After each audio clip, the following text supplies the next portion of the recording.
I never thought I would be doing dishwashing as a part-time job. One meal in a day. One meal in a day. Because you were struggling that much. Yes. Do you all have money to study abroad, Oh first my of all? God. Do you have money to study abroad? That's a very confidential answer. Even though people are gathered for something, there is some disconnect between people, which I really hate in that country. You see that there in the country? Yes, in specifically? the country itself. In the country itself, people are together, but there is some disconnection between people. Okay. Emotionally, I would say. Do everything. You have to take ownership of your own life, right? From making your own coffee, making your breakfast, lunch, evening snacks. Evening snacks, and all, there is no snacks. Like freedom, and it's a playground to play around with your skills.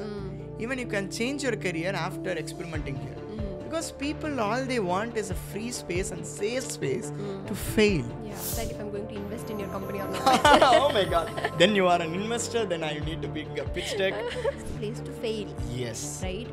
And I think when you join a social community or a social service community or an NGO, you have that safe space. Correct. You're not getting paid, it is a service, but you can explore the domain that you want to explore. Exactly. Right? So content writing, media, whatever it is. You just join an NGO, you tell them this is what I'm interested in, they will take you and you volunteer for that. You learn and see how it is, whether it's working out or not. If you want to explore something and see if you like it, that's a great place to start. You are going to accelerate this whole process of journaling. Yes. Through an app. Through an app. Through a voice-based app. Voice-based app. It's simple and efficient. Okay, so what the reason people feel more disconnected itself is the mobile phone and the applications that we have and the social media and all of that. How can another app be a solution for that? Has always been my question. Who writes the code? So for us, we have CTO. CTO. Yeah. Chief Technical Officer. He writes the code. Yes. You don't write the code.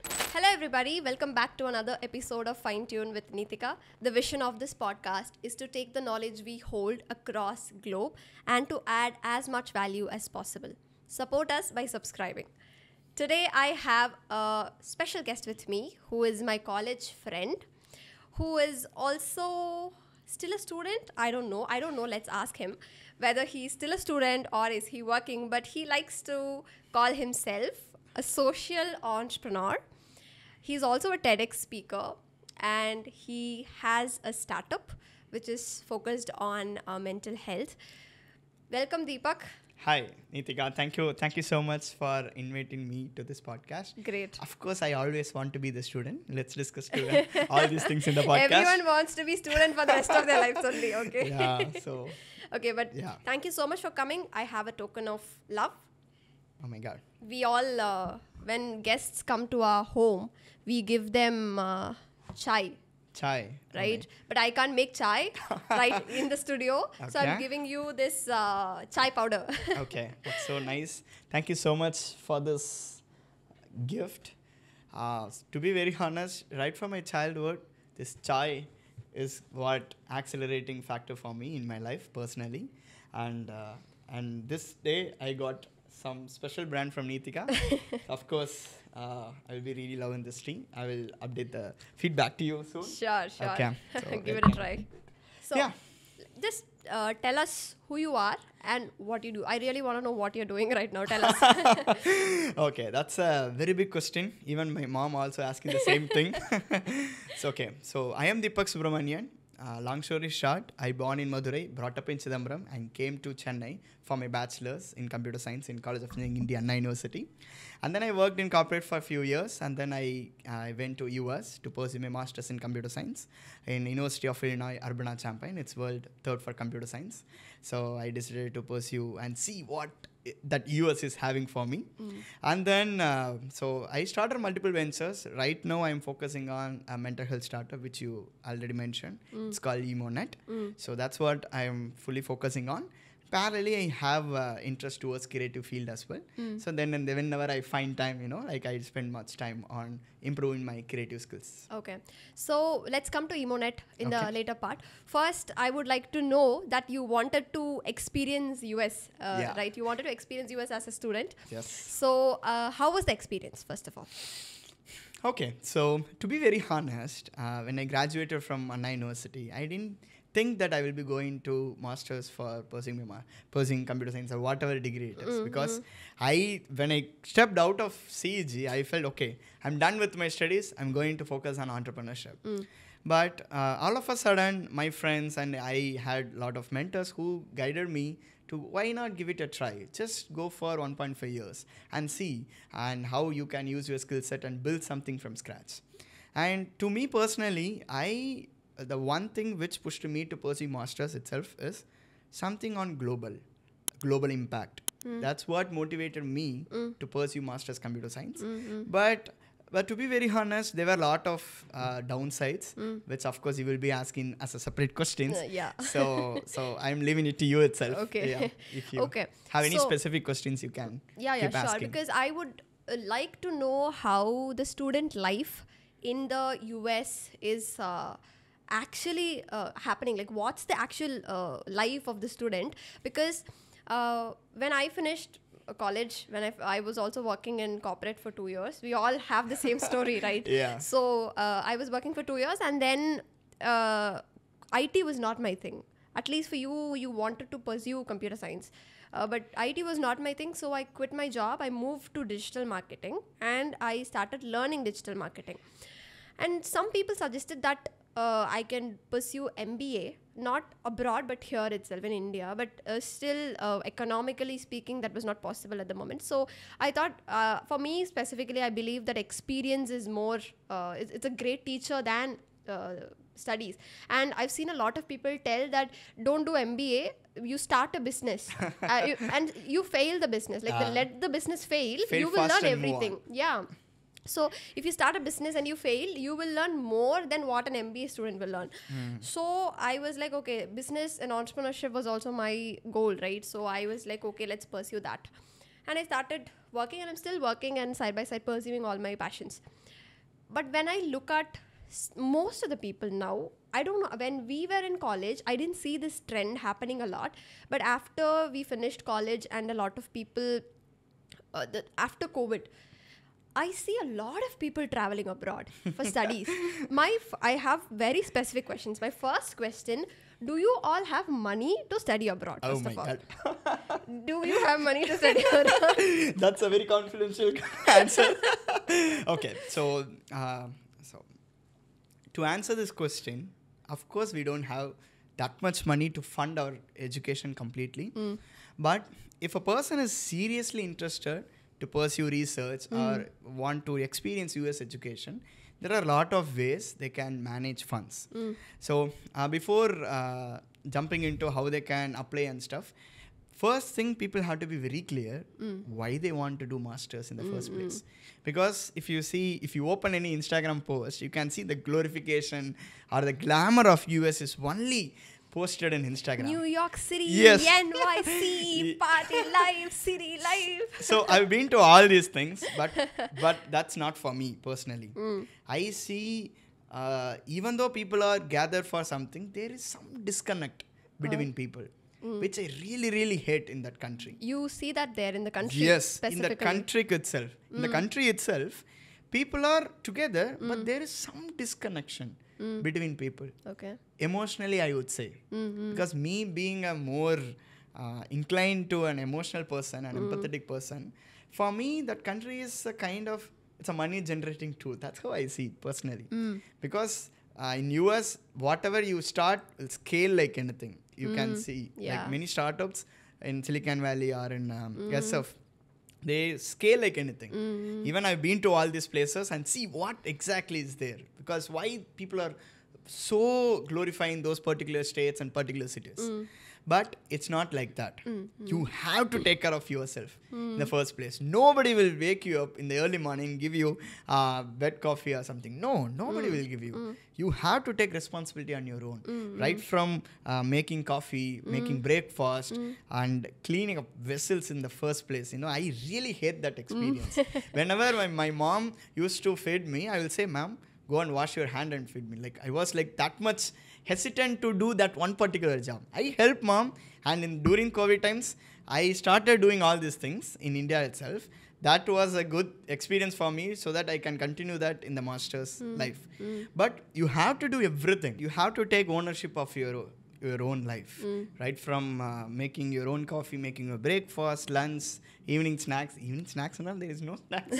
Like so the main thing is, once people enter that country, they have to search for part-time jobs. So as I said earlier, so whoever enter the country, they have to take ownership of their complete lives, I would say.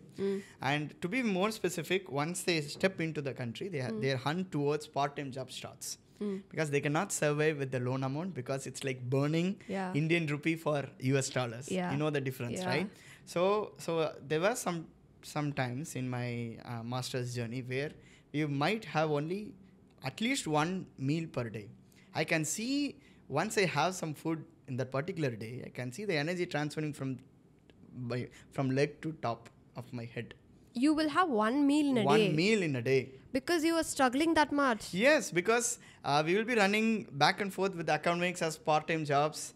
It will be time consuming. And to be on top of this, the academic homeworks will be like drilling, hole in the head.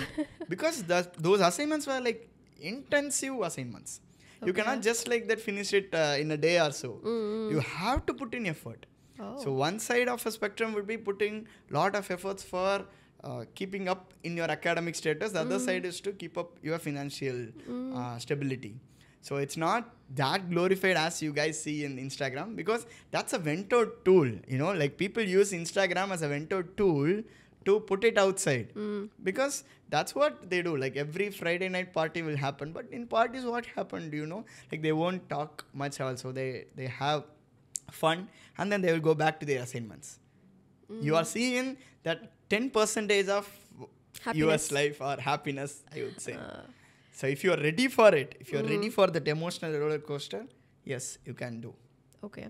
And as a person from a different country like India, and you will see a lot of people coming from other countries, right? Students, when they go there, what type of or what kind of part-time jobs do you get? That is something, it depends upon individual, I would say. Because for me, if they listed it as a job, it's fine for me. I don't have any preference.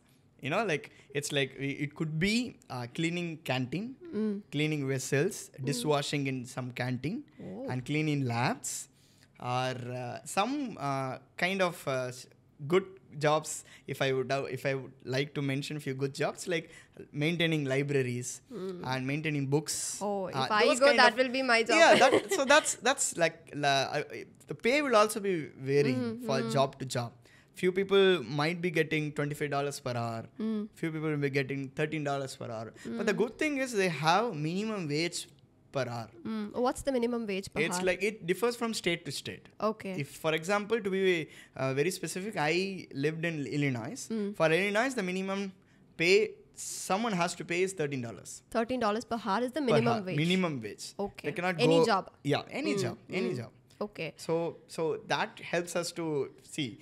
We can that also we have a limit hours as well. We can work for 20 hours per week. So if that is the case, if you put the math, it will help us to take care of our rent, house rent, and live groceries. Okay. That will be met by this part-time job. What is a decent pay per hour which will help you have a decent livelihood there? So again, it depends on the state they are going. If they're going to California or different states, that would, like, living expense is huge. See, for example, for me, I kind of did some business deal there. Like I brought the entire apartment and I created the community, you know, to help each other.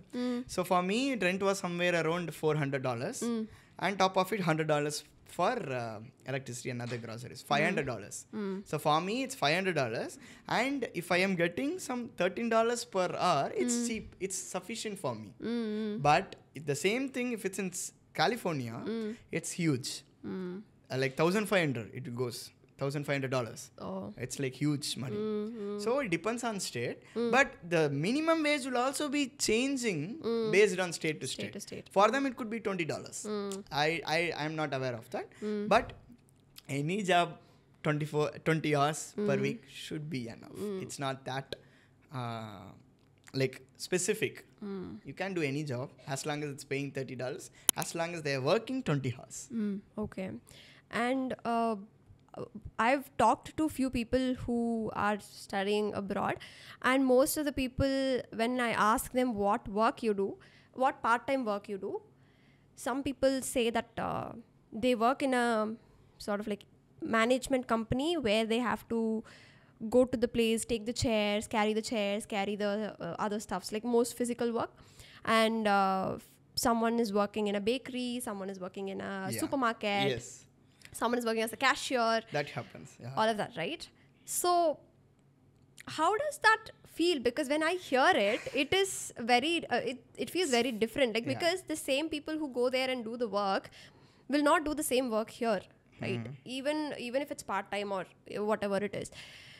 So how does that feel to I never thought I would be doing dishwashing as a part-time job.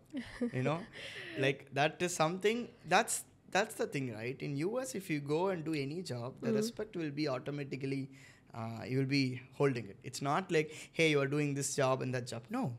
Everyone will be given equal respect. Even if you are a watchman standing outside the door, or you are the person who are doing interview like us, or you are doing dishwashing, everyone will be given equal respect. They are doing job, and for the value they are creating, they are getting paid. Simple. As simple as that. Many people, my friends, are still working in Starbucks too, as an additional part-time job. So there the work culture or the nature is completely different when compared to India. Here, like, some kind of bad image will also be created here, right? If I am doing, hey, I can't proudly say to anyone, hey, I'm doing dishwashing in a company or something. But they will be very openly say it, hey, I was doing dishwashing there. It's like, so that's the thing. Like, that's difference I can see it in India as well as in US. Okay.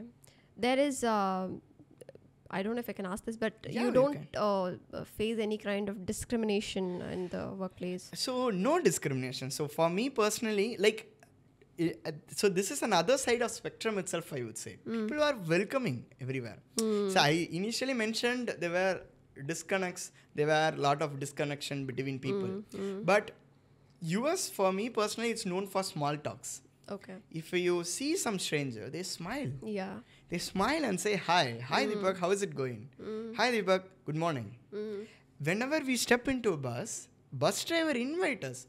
Hey, man, how is it going? Like, very first time what happened, there's some strange thing, okay? A driver invited me to that bus and asked me, hey, Deepak, hey, man, how is it going? I stood there. I started explaining, hey, I came from India and I settled in this place and I have one brother and I worked in India for a few years. I really interested in filmmaking and I want to meet as many people as possible. That guy was looking at me like, hey, who is this guy? He's sharing all these experiences with me. But that is when later I understood, oh, that's a small talk. If someone asks me, hey, how is it going? Hey, all going good, man. How is it for you? And good day. Have a nice day. That's it. I was like, started taking a podcast interview there in the bus. So that was a strange experience for me. Later, I got used to that ecosystem. And that is really good. All people will be smiling at you. It's not like, hey, who is this guy staring and smiling at me? No. Everyone will smile at you. And that is really good. That nature I really love from US people. Okay. Even in US, it's not US, no? Like, people are from different countries. Yeah. It's like, my university is also known for cultural diversity. So you can see people from multiple countries, China, Africa, whatever country you name it, you can see people from there. Okay. So, when we talk about going abroad for studies, right? For me, how I look at it is, if I have to go, like you said, people would take loans to go there. If I think about it, for me, it feels more like I don't want to do it, like because that's not really my goal. And even if there are people who were clueless what to do, and one of their options was, okay, let's go and study for two more years. So for a lot of people, this was more like a random plan that they choose. Like, it was there in the pipeline. I'm getting bored with my work. Let me take some loan, go there and study. So I don't exactly know. You might have seen a lot of people coming, students coming, right? What is one of the common reasons people leave their country, come to US, like a country like US, and study? Okay, so I would like to answer this question in two different ways. So one thing could be, one way of looking at is people who are really interested to have hands-on experience in hard tech. If I see, since I did masters in computer science, people who choose US would have an opportunity to work in core development domains of the same company. If let's say that if a person is working in X company in India, that X company would also have a branch in US where the core development happens, or core brainstorming for innovation happens. Because they get people from different countries and they pull good talents. So they get an opportunity to have hands-on experience on the real tech. So that is one way of looking at it. So number two would be the pay scale in our country. Like if you calculate, see, full-time job is not a full-time job, as you say. It's a life, I would say. Yeah. If you are working in some X company in India, if it's a service-based company, you know the pain, right? Yeah. Like we'll be starting at 9 a.m., but it would end up somewhere around midnight every day, and you will be swamped with the work. Yeah. You cannot differentiate work and life. There is Yeah. no work-life balance at all. But if you see in US, at 5 p.m., everybody stops, or their productivity will be also be equivalent to the time. Like if they're working for 8 hours, laser focus will be given. After 8 hours, they don't care. They'll chuck everything and go at the time 5 p.m. or 6 p.m. But here it's not like that, and also comparatively currency wise, wage is also little lower comparatively. So in that way, people want to upskill, at the same time change their lifestyle. So those are the initial motivations for people. They might not know what kind of jobs they would get after masters.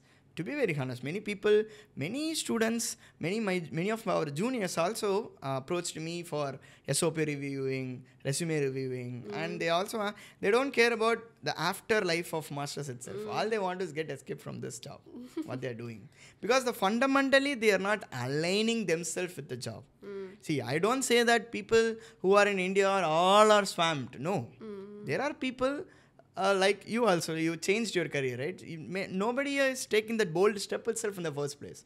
You boldly said IT is not for me. Yeah. How many people are actually saying that? Because they are afraid. They are afraid to take risk. You have taken that risk. Now you will be happy. At least you should be able to manage happily. So that's the problem. Like I wouldn't say that India is always with the work, full of work. No. If you are able to change the focus, or change if you are not feeling yourself, then India is a beautiful country. Then why should I consider coming back to India in the first place? Because India is everything. I would say, I would also touch base on entrepreneurship little later. You might have questions on that. So, but to be very honest, few people choose US over India because of the pay scale or the lifestyle, I would say. Yeah. Okay. I do understand that pay scale and all of that difference, but somewhere I feel like people should stay in India and work for India is something that I feel should happen. And like even if you're going abroad because you feel the education is really good there, if I have gotten a chance for that, I would go learn, I would come back and work here, right? So it's like I want to build something in my home that I will be proud of, and my home will be proud of. It's more like a feeling like that, right? And I think that's happening right now with the current scenario. I think a lot of people value India much. I don't know if that's happening, but I value. Of course, Neethika, like this is something, when you say the moment, right, go back and come back and work here and do something for your hometown people. That is something, a different feel, I would say. See, now, even though I get an opportunity, see, I gave interview in Google, Qualcomm, TikTok, Splunk. So those are all premium companies in US. So they would pay you like anything. Like their salaries are way, way higher than in India, I would say. Like 20x, I would say. But still, I personally feel whatever you just said. See, what we are going to do with having so many crores in the bank and just for living for ourselves. That's why I would like to call it as a social innovator, a social entrepreneur. Because, so that is not for me personally. But many people still choose to stay there for a few years, 7 years or 10 years, and they might also pursue green card and they get become citizens. So I wouldn't comment on their decision as well. It's their personal decision, right? So what you really want to do again, right? So if you are very clear in that, at least you will take some baby steps, which will come back to India. For me, in that case, that's what my mind is thinking. So yeah, whatever you just said is 100% right. People who are going out of India should learn and come back and do for the community or the hometown or whatever wherever they came from. Yeah, because I strongly believe that it is a personal choice. If they want to work in America or any other country, they can. But for me, like you said, some people have this inside them that they want to do something for the place that they have born and brought up and all of those things, right? Even my the tea that I started. Tea, fine, right? Yes, okay. fine. Okay, so the FineTune is a podcast. Yes. So everything starts with fine, is it? Yeah, everything is fine. So whoever talks to you, their life will also be fine. Yes, of course. Okay. My life is also fine. You talk to me, your life will also be fine. Okay, cool. Everyone will agree to that. Awesome. Okay. So when I started my brand also, I wasn't just thinking about me, right? Because the reason I started my tea brand specifically is I was born and brought up in Ooty, and I've consumed Ooty tea for a very long time. And all the tea that is available in the market, if you see, it comes from the north, like Assam, West Bengal, all of that. And I was researching a little bit, and I found that a lot of people don't know that Ooty tea exists.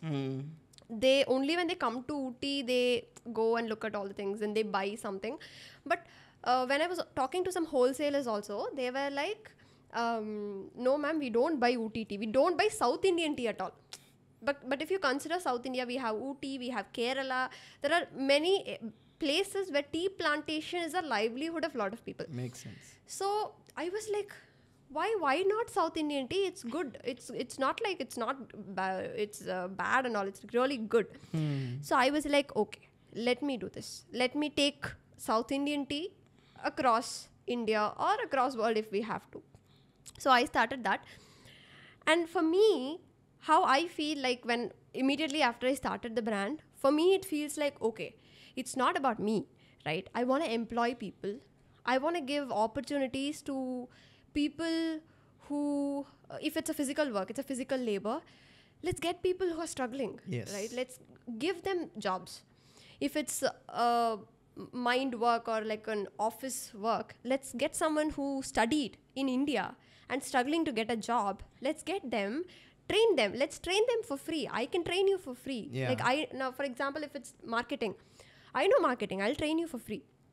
So that's how I'm thinking. I want to do something to the place that I was born. Like I'm starting from Ooty because that's where I was born. And then I'll come to Tamil Nadu and then I'll go to India. This is how I'm planning. Because somewhere inside I have that social, whatever it is. Yeah, social entrepreneurship or social innovation. Yeah. Whatever you call it. So when you say this, like one of our ventures is called Cat for Chidambaram. So I came from Chidambaram. So, so there was this COVID times and I saw a lot of people were losing their lives just because they don't have awareness. So that is when myself and another junior from CEG, he's also from Chidambaram. So we both started with small vaccination updates in our hometown. So in order to get that vaccination update itself, like we went to college premises and we showed that we are from CEG. We are capable of creating awareness all around the town. And they trusted us and they gave us all these details. And we created a small social media page where they will be saying, hey, daily vaccination updates. We created a small little logo for us. And we started posting vaccination updates. But eventually what happened, we inspired as many people as possible in small hometown. We expanded our team from 2 to 40. And there were 40 social enthusiasts were working with us. And if you see, their backgrounds are from different domains. Doctors, BDers, filmmakers, cinematographers, and engineers, of course. And all people were joined together for a common cause. So that is when we personally felt the sense of satisfaction in our lives. See, for that, what we have done is just a simple website. See, building a website is not a big thing for any computer science students, right? It's a front and back end and database, even though it's a static website. But we created a platform for online consulting doctors to consult COVID-affected patients through online therapies, career guidance. We did lot of things for small hometown. And we are proud to say that few families are still alive because of our work. So for me, that's a value. That's a social impact. Yeah. See, once we tasted that, it's a kind of drug, I would say. Yeah. To be very honest. See, that's why this guy is thinking, like, even my mom also says, why this guy is not thinking of himself? Yeah. But once we tasted that, it's a drug. Yeah. We want more. We want more. And of course, that's I can relate to whatever you said to your hometown, right? Correct. So that was a great experience for us. And what happened here, few people changed their career after doing this venture. Yeah. It's a social entrepreneurship. Nobody is paid. So I also gave them a freedom. Hey, this platform is a freedom and it's a playground to play around with your skills. Even you can change your career after experimenting here. Because people, all they want is a free space and safe space to fail. Yeah. That's something I really grateful for starting that venture. But of course, here now we are also thinking of more social events in my hometown. Yeah. So yeah, soon you will be seeing a lot of things from that Garfa Chidambaram venture. Great. I'm able to relate to that a lot. Like how you are doing for Chidambaram, and I'm thinking about Ooty. Yeah. And then we're thinking about Tamil Nadu, like the community that I have called Serve, where we do social, like charitable works. That is we're doing on the Tamil Nadu level only. Like Okay. Inside Tamil Nadu, inside Chennai right now. Okay. And then the vision of this podcast is to go bigger. Okay. Like all over India, if possible, all over the world. Yes, of right? course. So, and when we have dreams like this, people like us come together. Yeah. And we, only when we listen to people like you and me talking, I can make a little bit of sense of the dreams that I have. Because if I talk to a normal person, they wouldn't understand what I'm trying to say, right? They would laugh at us, like, "Poi pola papareya." So that's one of the great things. I just want to add a few lines here. Like, so I always aspire from social workers. You know, so I ask this question: what did I do today, or what impact I made in people's life? So I really love talking to the social workers. Like, so people who are directly impacting people's lives. You know, like, let's say that daily wage people, social workers, like who sanitize the places, doctors specifically. Every day, every hour they are making impact on people's life. I inspire from all those things. I also compare myself. I would be it's not fair, but I compared for good thing. What value I am doing?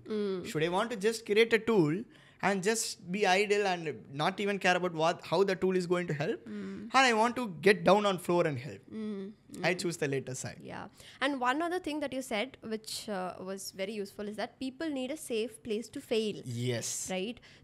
And I think when you join a social community or a social service community or an NGO, you have that safe space. Correct. You're not getting paid. It is a service, but you can explore the domain that you want to explore. Exactly. Right? So content writing, media, whatever it is. You just join an NGO, you tell them this is what I'm interested in, they will take you and you volunteer for that. You learn and see how it is, whether it's working out or not. If you want to explore something and see if you like it, that's a great place to start. I think that is something that if you have to take one thing from this podcast that you want to take as an action item, you can take that. You can join a social service community, explore the field that you want to explore and see if it is working or not working for you. If you want to change careers, you can.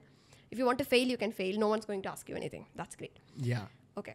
So now let's move to the other segment. Yeah. The most important segment of your startup. Okay. Okay. So you said your startup's name is Emonet. Correct. Very nice name, actually. Emonet.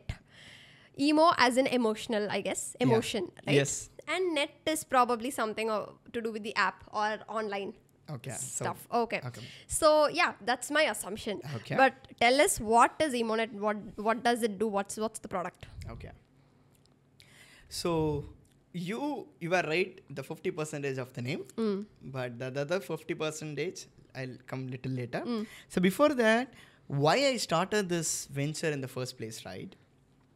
As I mentioned earlier, I born in Madurai, brought up in Chidambaram. I came to Chennai.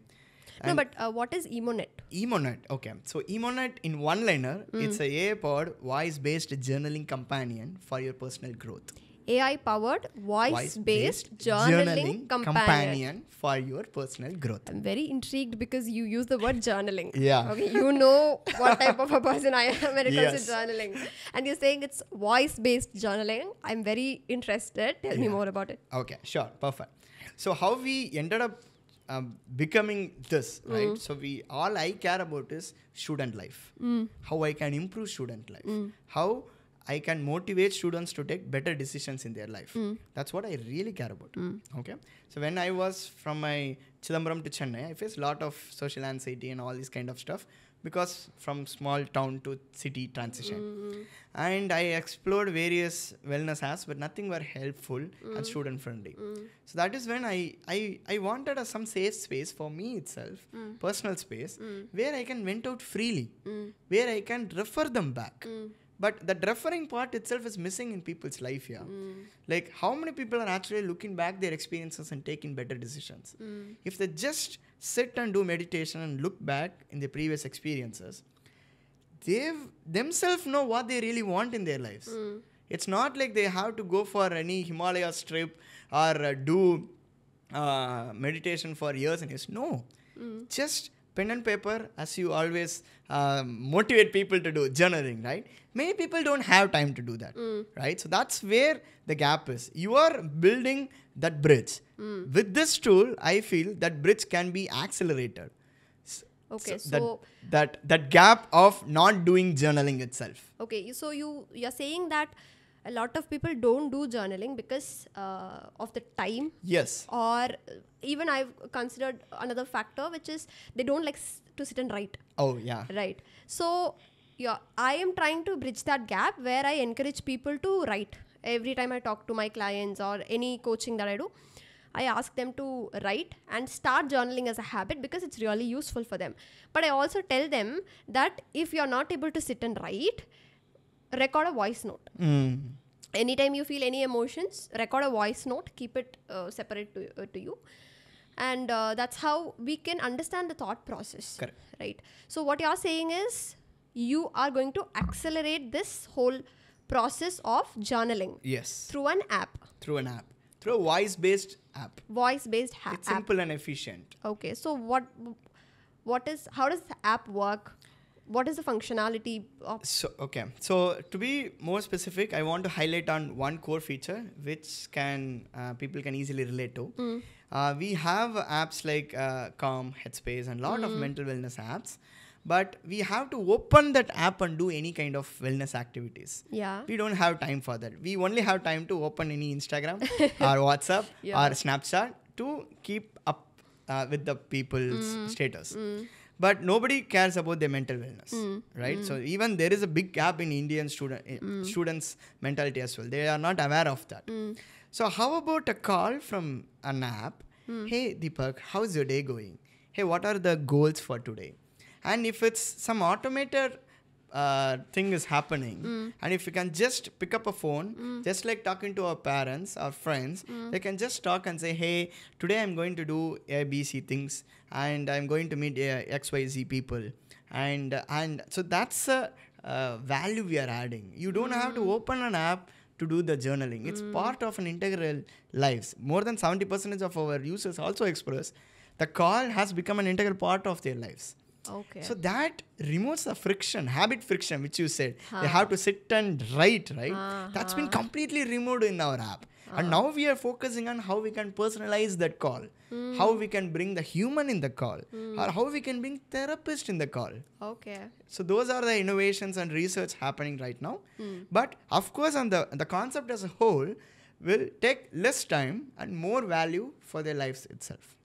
Okay. Okay, that's very interesting, first of all. And you do a call, right? So you're solving a specific problem of the friction of opening the app.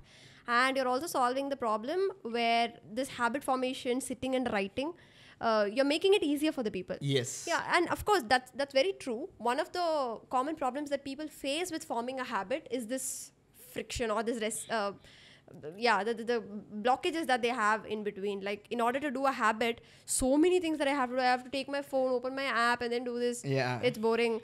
Too much friction, correct. So you're solving all the friction by giving a phone call. Yes. And this phone call is automated right now? Yeah, right now they can schedule the call, just like an alarm. They can schedule, and still, I don't know, like at 5 o'clock, it will get a call. I have saved that number as Emonet. So it will call me. So that call itself is reminding me to think of myself. Because in this busy life, even myself, I will be meeting a lot of people and meetings.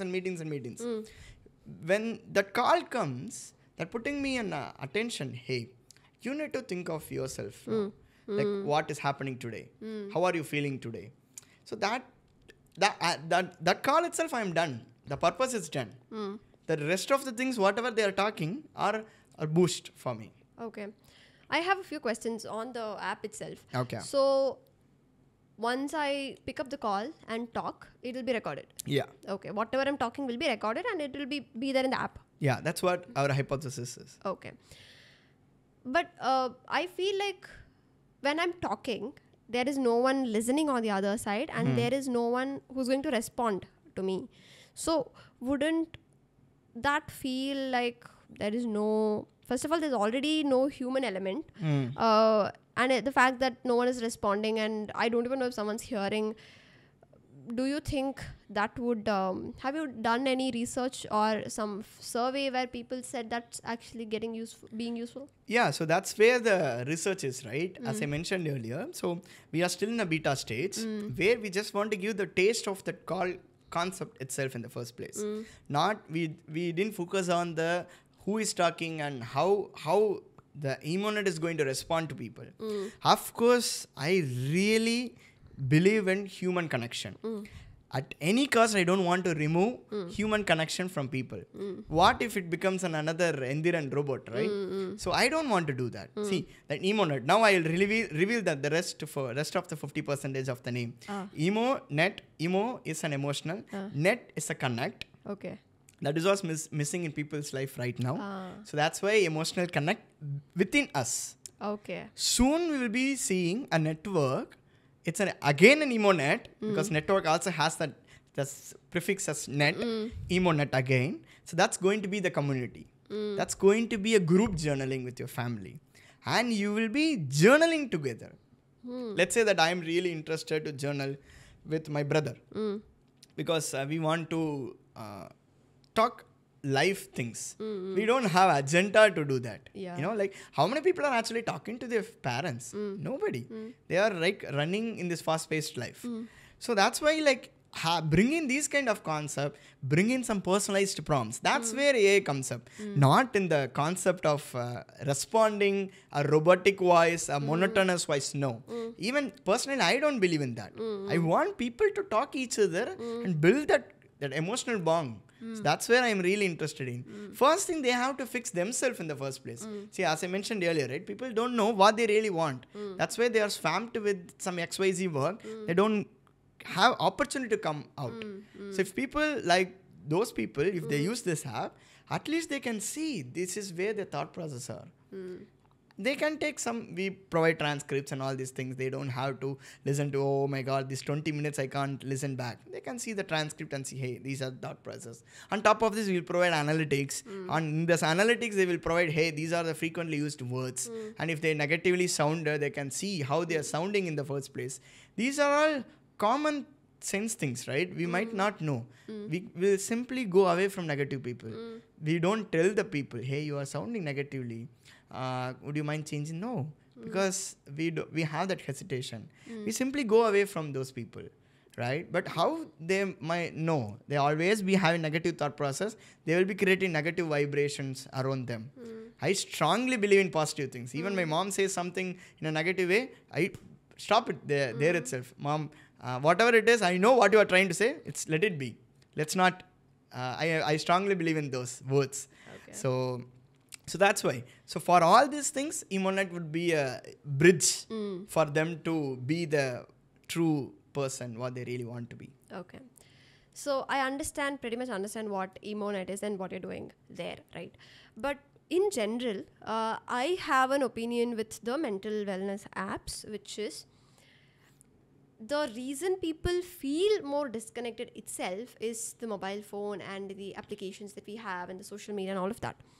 How can another app be a solution for that has always been my question.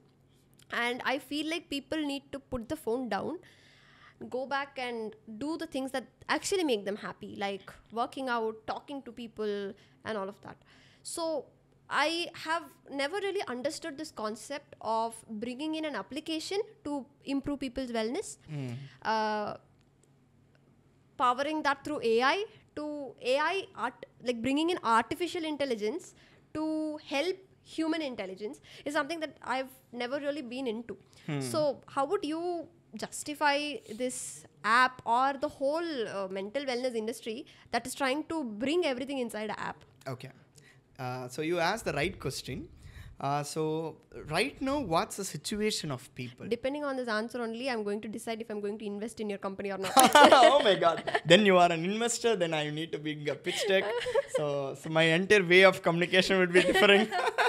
Okay. So jokes apart. So as you mentioned, we want to put our mobile phones away and connect with people. But so you want to reach the state G or reach the mountain, okay? You are at the bottom of the mountain. So you need to take some baby steps, right? So right now people are full of mobile phones. If you ask them to put the complete mobile phone away and do meditation or yoga, do you think their mind will be peacefully working? No. They will keep on thinking what my wife would have replied, what my husband would have said for the lunch I have gave. So these kind of thoughts only be coming at that time. Of course, that will be removed. As you said, like it will take some 45 days or some days to get that habit, right? Yeah. How many people, it is called churn rate, like people in startup ecosystem, we call it as churn rate. How many people are going away from the subscription? Let's say that 45 days is a subscription you paid. After 45 days, you'll be completely away from phone. But how many people after paying the subscription going away in the middle of that process? Because that sudden change, nobody can afford it. So that's why what I strongly believe, of course, these kind of products could be the bridge to reach the top. And once they reach, this Emonet can be removed completely from any person's life. I don't want that. Just the bridging thing, just an acceleration of knowing themselves. See, now at one side of spectrum, people like us will be motivating people, sit and do more journaling, all these things will be giving. But the other side of spectrum, they are too much far away from this. So some middle ground is what Emonet is. That's how I see it. Okay. So yeah, hope it answers and I might get some millions from you. He's joking. Okay. No, okay, let me think about it. Okay, cool. So I'll give you a reminder email. Okay. And from there we'll take it forward. Yeah. Sure. Okay. So pretty much okay. But being a completely emotional person or someone who believes in human connection a lot, for me, I would still think whether the app can be a bridge or how are we planning to solve this problem. But I think time only is going to answer that question. Of course. Like I just want an additional layer of thought here. So right now, where the people are getting benefited is the therapist ecosystem. We are experimenting there. Like many clients are feeling very good in using Emonet because they can share whatever they want to share with the therapist. At that time, they don't have any tool to do that. Since Emonet is a very organized way of recording and seeing the transcript, and the therapist can also don't have time to go through 20 minutes or half an hour of audio. Now, so it's a kind of sounding like could be a CRM for therapist.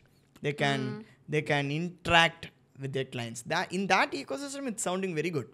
My ultimate goal is to take it to college and school students and young professionals, but it's going good in a different ecosystem. And if that is the case, of course, projections and the target would also be changed. But I will not leave college students, young professionals. Somehow I'll bring them in a more engaging way and more emotionally connected way, not only in the AI way.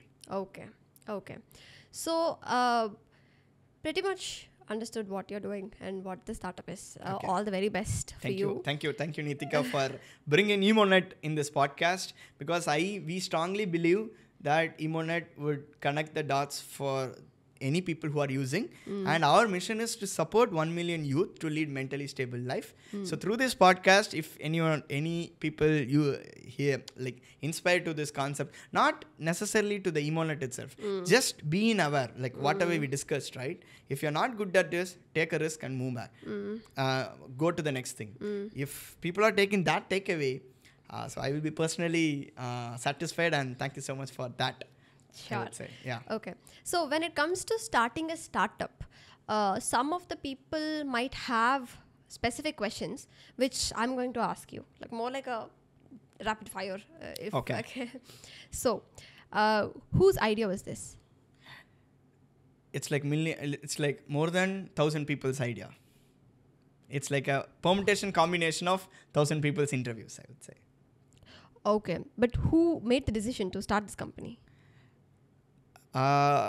It's that's a challenging question, because many people were part of this company and they went for different venture. So it's very difficult to say who, but so they were my close friends who are our engine for this company. Or we still haven't formed the company yet. We are still in that startup early stage startup, I would say.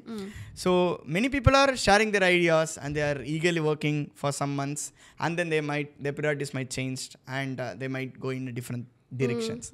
But there were few people, including me, were like a constant acceleration for this thought process. Okay. I wouldn't say it's a company yet. It's a thought process. It's a hypothesis. We're experimenting in different ecosystem. And including me, we have 2 more people. So we are like accelerating this journey. Okay. So 3 constant people, you're saying? You can say it. Yeah. Okay. Now, when you started the company, when you had this idea, like a lot of people watching this, students or very young people who are in the 20s, they might have like, how do they even do this? Like, how do they get this? How do they get that? So similar, just to answer their questions. Once you start your company, you would have to put a website. You would have to do some form of research and all of that, right? So there is some form of money involved in the initial stages. I'm not even coming into the coding part, app part yet. Just the website and all of that.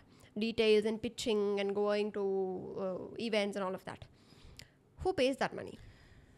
It's from my pocket initially, because at that time, so that's fair, right? So I strategically made my master's itself as a playground to play around with my venture. That's how I say it. I didn't focus much in my academics itself in the first place. I know how to get things done. So I got that done for each and every courses. And I know how to do that assignment also faster. So it's like I got... initially I put my money and later we got initial grant from an accelerator. Okay. Initially you put your money, even for the app as well? Not completely for the app, for the initial stage. Initial stage, you've put your money only? Yeah. Okay. He has put his money only from his pockets. Okay. Tell me about who put the remaining amount of money? It's like my co-founders and also a venture accelerator. What is that? So it's like an accelerator. They 2 companies who are really want to pursue this idea, and they will also give us grant for free, like some X number of dollars.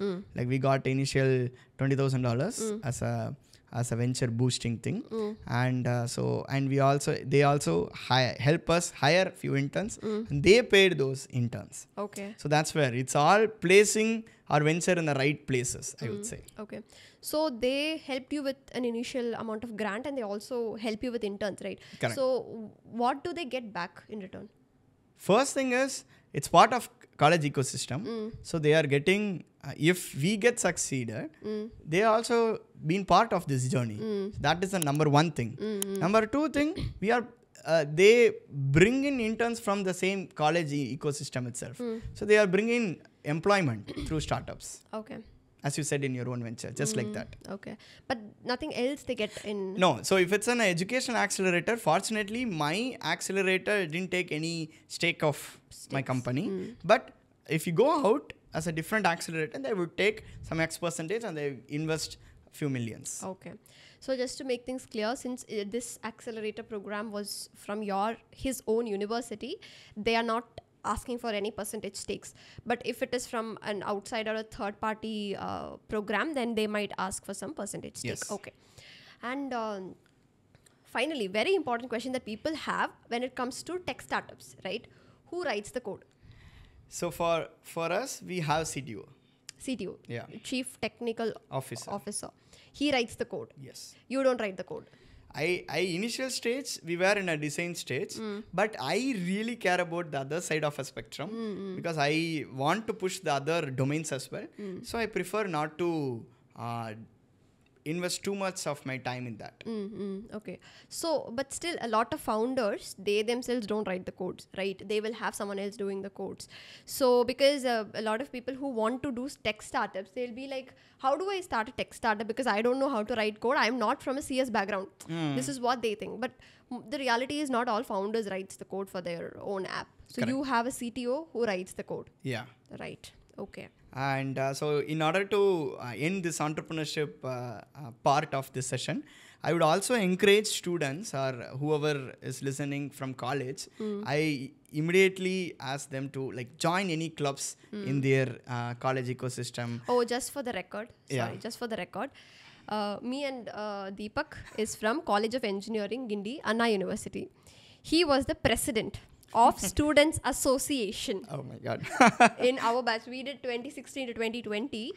When final year, you get the posting, right? So when we were final year, he was the president of Student Association of our college. He makes a lot of decisions there. And we'll be like, and you did some stunts and all. In the, whenever there's event or festivities happen, in the culturals happen, this guy will be near the stage. Whichever celebrity comes, he'll jump into the stage and give them roast.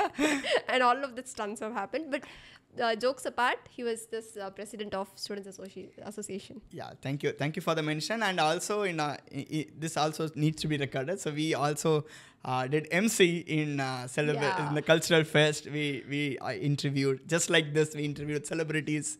And so that's opened up an opportunity for us to pursue in this journey itself in the first place. Public speaking, you know, we both have the common interest towards public speaking. So yeah, that's pretty much about it. And yeah, so in order to finish my thoughts towards entrepreneurship, I encourage students to experiment this entrepreneurial mindset or entrepreneurial venture in the college ecosystem itself. Just like you mentioned, right? Any social organizations or NGOs could be the right place where they can put themselves, volunteer and experiment. Just like that, college ecosystem could be also in another way because nobody's going to ask you, even if you fail. At the end of the day, you will be having a lot of takeaways before you're coming out of college itself. Joining NGOs, social organization could also support, but why don't you use the college ecosystem in the first place, right? Because that's completely free for them. Yeah. So at that time, little less focus on jobs and more towards their own interest and how they can make revenue through their interest. That's where the real challenge is. Once you come out of college, if your parents ask you, hey, what are you going to do? Hey, mom, I'm doing so and so things. I'm getting money through it. That's all. Parents will also be happy. Yeah. You are also happy. Do that in the college itself. Your life is simple. Yeah. And a lot of colleges, they themselves have the entrepreneurship clubs. Correct. Right. So they can join that. And if your college doesn't have an entrepreneurial club, you start one. Of course. You be the first person, you start one. If opportunity doesn't knock, build a door. Yeah, build a door so that people can come and knock there. Yes, of course. Yeah. So that's a very good way of articulating it. So thanks, Neethika. And so the concluding points from this podcast, what I would want people to take away is, first thing, be the change that you want to see in this world. Of course, because nobody will come and push you. We have to push ourselves and use college or social organization as an ecosystem to experiment with our skill set. And wherever you're going out of this country, please come back and do something for our home country. Yeah. Great. Thank you so much, Deepak, for this amazing episode. Thank you so much for accepting my invite Of course, and coming here. With my pleasure. As a batchmate, how would I reject your invite for this podcast? Great. Yeah. Thank you so much. I think we have provided a lot of value to the people. Let's continue to do so. Yeah. And thank you so much, everyone, for tuning in and watching the podcasts. See you again in another episode. Stay tuned.